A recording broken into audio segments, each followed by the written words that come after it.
ఇక 2026 కేంద్ర బడ్జెట్లో ఆంధ్రప్రదేశ్కు భారీ కేటాయింపులు జరిగాయని కేంద్ర మంత్రి రామ్మోహన్ నాయుడు అన్నారు. ఏపీలో నూతన రైల్వే ప్రాజెక్టుల కోసం 10,134 కోట్లు ప్రకటించినట్టు చెప్పారు. అమరావతి కోసం 1,120 కోట్లు కేటాయించినట్టు చెప్పారు. ప్రస్తుతం అమరావతిలో 24 గంటలు పనులు జరుగుతున్నాయని అన్నారు. కేంద్రం సహకారం వల్లే 20 నెలల్లో కూటమి ప్రభుత్వం అనేక విజయాలు సాధించిందని రామ్మోహన్ నాయుడు అన్నారు. రాష్ట్రానికి బలమైన పునాదులు పడుతున్నాయని, పండ్లు కాసే సమయానికి కసాయికి అప్పగించొద్దంటూ రామ్మోహన్ నాయుడు వ్యాఖ్యలు చేశారు. అందులో రేర్ ఎర్త్ మ్యాగ్నెట్ కారిడార్ ని మొట్టమొదటిసారిగా బడ్జెట్ లో ప్రవేశపెట్టి అనౌన్స్ చేశారు.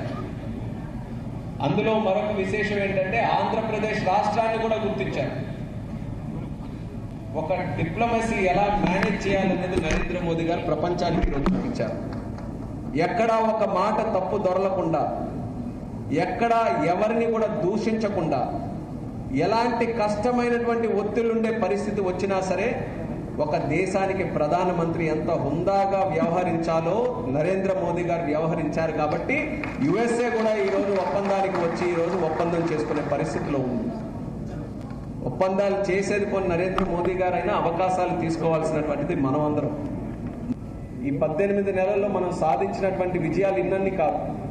మనం కూడా గుర్తుపెట్టుకోవాలి, కేంద్రం తాలూకా సహకారం, మోదీ గారి తాలూకా ఆశీర్వాదం పుష్కలంగా మన ఆంధ్రప్రదేశ్ రాష్ట్రంలో ఉంది. కాబట్టి మనం ఎలాంటి అసాధ్యమైనటువంటి పనులైనా సరే ఒకటి తర్వాత ఒకటి అన్ని కూడా విజయాలు సాధించుకుంటూ ముందుకు వెళ్తున్నాం.